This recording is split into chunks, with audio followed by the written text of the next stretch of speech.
इस वीडियो में हम सिंधु सभ्यता के प्रमुख स्थल को देखेंगे। हमारा जो भी एग्जाम हो, चाहे लेखपाल हो, यूपी पुलिस हो, यूपीएसआई हो, पेट हो, उसमें इस टॉपिक से जरूर कोई ना कोई प्रश्न आ ही जाते हैं। चाहे वो ये हो कि किस स्थल से क्या प्राप्त हुआ, कौन सा स्थल कहाँ पर स्थित है, कौन सा स्थल किस नदी के तट पे है, किस स्थल की खोज कब की गई, ये तमाम सारे प्रश्न इस टॉपिक के अंतर्गत आते हैं। आइए हम उन तमाम सारी चीज़ों को इसके अंतर्गत कवर करते हैं।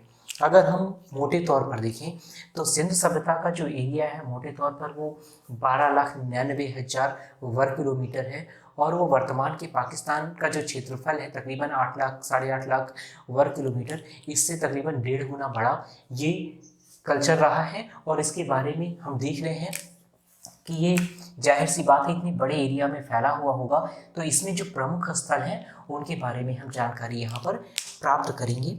आइए देखते हैं। अगर हम देखें तो इस सभ्यता का सबसे उत्तरी स्थल जो है वो मांडा है। इस स्थल का जो सबसे पूर्वी स्थल है वो है आलमगीरपुर।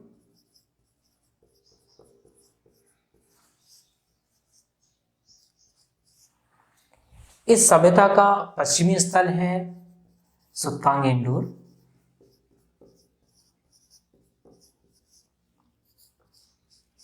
और इस सभ्यता का जो दक्षिणी स्थल है वो है दैमाबाद। रीजनिंग तो हम सभी पढ़ ही रहे हैं, हमें दिशा में तो कोई भ्रम नहीं होगा।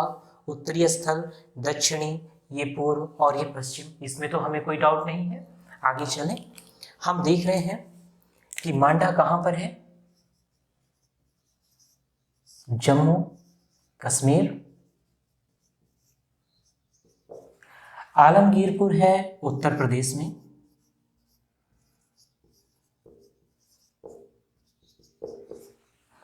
दैमाबाद है महाराष्ट्र में। और सुत्तांगेंडोर है बलूचिस्तान, पाकिस्तान में।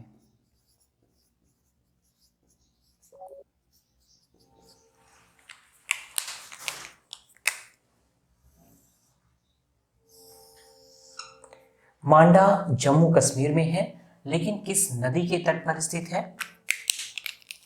तो ये है चिनाब नदी के तट पर।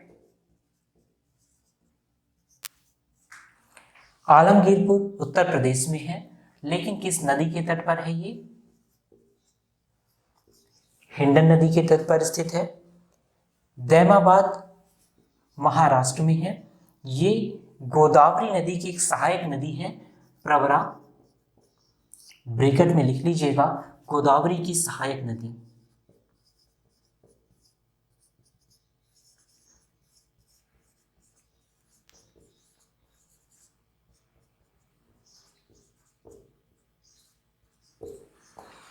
ऐसे में ये जो हमारा दक्षिणी स्थल है दैमाबाद, इसमें सबसे अहम ये प्रश्न आता है कि ये स्थल किस नदी के तट पर स्थित है।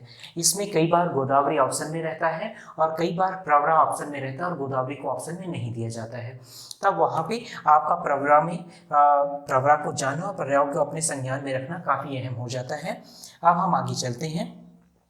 सिंधु सभ्यता का जो पश्चिमी स्थल है वो किस नदी के तट पर स्थित है? ये है दास्क नदी के तट पर। इतना देखा आपने। हमने देखा कि सिंधु सभ्यता का जो उत्तरी स्थल है, रेड मार्कर है,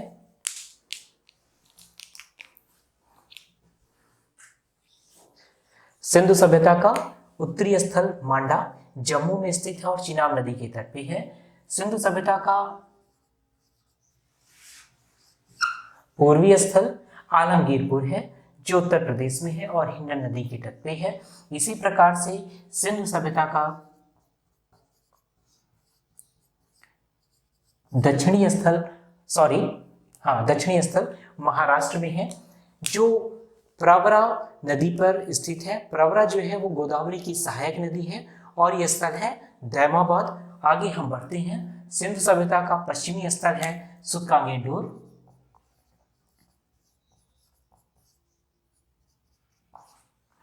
और ये स्थल कहाँ पे है? बलूचिस्तान पाकिस्तान में है और ये दास्क नदी के तट पर स्थित है। हम देख रहे हैं कि ये जो तमाम सारे स्थल हैं उत्तर से लेकर दक्षिण तक और पश्चिम से लेकर पूर्व तक, ये तकरीबन 12,99,000 वर्ग किलोमीटर का क्षेत्रफल कवर करते हैं और जिसके अंतर्गत कई तमाम सारे, या हम बोल सकते हैं प्रमुख अन्य स्थल हैं, चाहे वो चनहुदड़ो हो, मोहनजोदड़ो हो और धौलावीरा, राखीगढ़ी, ऐसे तमाम सारे स्थल इन सब के बीच में आते हैं जो तकरीबन 18 स्थल हैं। आइए हम 18 स्थलों को एक विधिवत तरीके से तैयार करते हैं, समेटते हुए तैयार करते हैं, जिससे उसमें बिल्कुल भी भटकाव ना हो और आप उन 18 में से कोशिश ये रहेगी कि आप वीडियो के अथवा क्लास के अंत होते होते 15 वीडियो जरूर बेहतर तरीके से तैयार कर चुके होंगे। हम आगे बढ़ते हैं।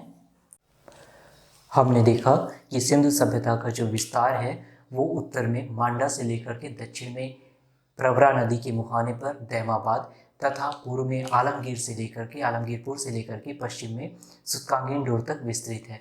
अब इन विस्तार के अंतर्गत ये जो विस्तार है तकरीबन 13 लाख वर्ग किलोमीटर को अपने अंतर्गत समाहित करता है और जिसके अंतर्गत 50 ऐसे स्थल हैं जो हड़प्पा सभ्यता से संबंधित हैं, लेकिन उनमें से हमें प्रमुख 18 स्थल पढ़ते हैं। आइए हम उन 18 स्थलों के बारे में जानकारी प्राप्त करते हैं और उन्हें किस प्रकार से हम समेटते हुए आगे की ओर बढ़ते हैं। ये 18 स्थल सिंधु सभ्यता से संबंधित हैं, जिसमें से 8 पाकिस्तान में हैं और 10 स्थल जो हैं भारत में हैं। अभी हम उनमें से 8 स्थल जो पाकिस्तान में हैं उसके आधार पर हम जानकारी प्राप्त कर रहे हैं। हम देख रहे हैं कि हमें इस वीडियो में मोटे तौर पे प्रमुख 18 स्थल पढ़ने हैं, जिसमें से 8 स्थल पाकिस्तान में हैं और 10 स्थल भारत में हैं। 8 स्थल जो पाकिस्तान में हैं, आइए हम उनमें चर्चा करते हैं और उन्हें समेटते हुए हम आगे की ओर बढ़ते हैं। अब 8 स्थल तो पाकिस्तान में हैं, लेकिन उनमें से 5 स्थल कहाँ पे हैं? सिंधु नदी के तट पे हैं। 2 स्थल बलूचिस्तान प्रांत में हैं और एक स्थल हड़प्पा है जो कि पंजाब प्रांत में है, परंतु उसे हम अलग से पढ़ रहे हैं। अब लौटते हैं और देखते हैं 5 स्थल सिंधु नदी के तट पे हैं। उनमें कौन कौन से स्थल हैं जो सिंधु नदी के तट पे हैं? मोहनजोदड़ो है, आमरी है, चान्होदड़ो है, कोटदीजी है और अल्लाहदीनो है। इन 5 स्थलों में भी इन 4 में एक समानता है, यानी मोहनजोदड़ो, आमरी, चान्होदड़ो और कोटदीजी में एक समानता ये है कि ये पाकिस्तान में तो हैं, सिंधु नदी के तट पर भी हैं, लेकिन पाकिस्तान में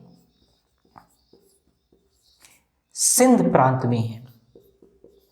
और एक स्थल जो है अल्लाहदीनो, इसी वजह से हमने अलग कलर से भी लिखा हुआ है अल्लाहदीनो, ये पश्चिमी पंजाब प्रांत में स्थित है। इतना हमने समझा कि 18 में से हमने 8 को अलग किया पाकिस्तान में होने की वजह से, उन 8 में से 5 को हमने अलग किया सिंधु नदी के तट पर होने की वजह से, उन 5 में से हम 4 को अलग कर रहे हैं कि वो सिंध प्रांत में है और एक स्थल कौन सा है? अल्लाहदीनो है। आइए हम इस सभ्यता के प्रमुख स्थलों को देखते हैं। सबसे पहले आ रहा है मोहनजोदड़ो, जो सिंधु नदी के तट पर है और पाकिस्तान में है। मोहनजोदड़ो जो है लरकाना में स्थित है और रखालदास बनर्जी इसकी खोज 1922 में कर रहे हैं। उसके बाद मोहनजोदड़ो पाकिस्तान में है, सिंध नदी के तट पे है, सिंध प्रांत में है और लरकाना डिस्ट्रिक्ट में है और इसकी खोज रखालदास बनर्जी 1922 में कर रहे हैं। अब मोहनजोदड़ो के बारे में हम कुछ तथ्य स्थापित करते हैं। मोहनजोदड़ो का सबसे पहली चीज शाब्दिक अर्थ होता है मृतकों का टीला। इसके जो अन्य नाम है, इसे हम सिंध का बाग अथवा सिंध का नखलिस्तान भी मोहनजोदड़ो को बोला जाता है। और इसके बाद जब आप आगे पढ़ेंगे सिंधु सभ्यता में, आप पाएंगे यहाँ पे यानी कि इसका शाब्दिक अर्थ क्या है? मृतकों का टीला है। तो जब हम आगे पढ़ रहे होंगे हम देखेंगे कि यहाँ पे ऑस्ट्रेलाइड, अल्पाइन, मंगोलाइड और भूमध्य सागरीय प्रजाति के लोग जो हैं उनके कंकाल हमें प्राप्त होंगे मोहनजोदड़ो से, और इनमें जो सबसे ज्यादा कंकाल होंगे वो भूमध्य सागरीय प्रजाति के ही होंगे। मोहनजोदड़ो से ही हमें स्नानागार प्राप्त हुआ है, अन्नागार प्राप्त हुआ है। मोहनजोदड़ो से ही हमें पत्थर वाले दाढ़ी की सिर की मूर्ति प्राप्त हुई है। ये तमाम सारी ऐसी चीजें हैं जो हमें मोहनजोदड़ो से प्राप्त हुई हैं। और जब आप आगे बढ़ेंगे तब आप देखेंगे कि एक व्यक्ति हैं स्टुअर्ट पिगॉट, इतिहासकार हैं, वो सिंधु सभ्यता की जुड़वा राजधानी के रूप में मोहनजोदड़ो एवं हड़प्पा को स्थापित कर रहे होंगे। ये तमाम सारी चीज हम देख रहे हैं मोहनजोदड़ो के बारे में, और विस्तृत तौर से चर्चा हम जब सिंधु सभ्यता पढ़ रहे होंगे तब वहां भी इस चीज को हम एक बार दोहराते हुए और इस टॉपिक को और विस्तृत तौर पर चर्चा करते हुए हम आगे की ओर बढ़ेंगे। हम आगे देखते हैं 5 स्थल सिंधु नदी के तट पे हैं, उसमें से मोहनजोदड़ो जिसके बारे में अभी हमने जानकारी प्राप्त की, आगे आमरी और चान्होदड़ो हैं। हम देख रहे हैं कि हम चीज़ों को समेटते हुए पढ़ रहे हैं कि हम उसमें कौन सी ऐसे फैक्टर्स हैं जिनको कॉमन कर सके, कौन से ऐसे तथ्य हैं जिनको हम सम्मिलित करते हुए पढ़ सकते हैं। उसी आधार पर हम देख रहे हैं कि हमने 18 में से 8 को अलग किया कि वो सारे के सारे कहाँ पे हैं, पाकिस्तान में हैं। उन 8 में से 5 कहाँ पे हैं, सिंधु नदी के तट में हैं। उस 5 में से 4 पाकिस्तान में हैं, सिंधु नदी के तट पर हैं, लेकिन सिंधु प्रांत में हैं। यहाँ तक हम चीज़ों को समेट रहे हैं। हम आगे बढ़ते हैं। हम आमरी और चान्होदड़ो में भी एक तथ्य कॉमन ये पाते हैं कि इनकी खोज एक ही व्यक्ति एनजी मजूमदार कर रहे हैं। आमरी को एनजी मजूमदार 1929 में खोज रहे हैं, जबकि चान्होदड़ो को 1931 में खोज रहे हैं। चान्होदड़ो के बारे में आइए हम इससे चर्चा करते हैं। चान्होदड़ो जिसे हम लघु हड़प्पा अथवा लघु मोहनजोदड़ो भी कहते हैं, यहीं पर एक व्यक्ति आकर के जुड़ते हैं 1935 में, J.H. मैके।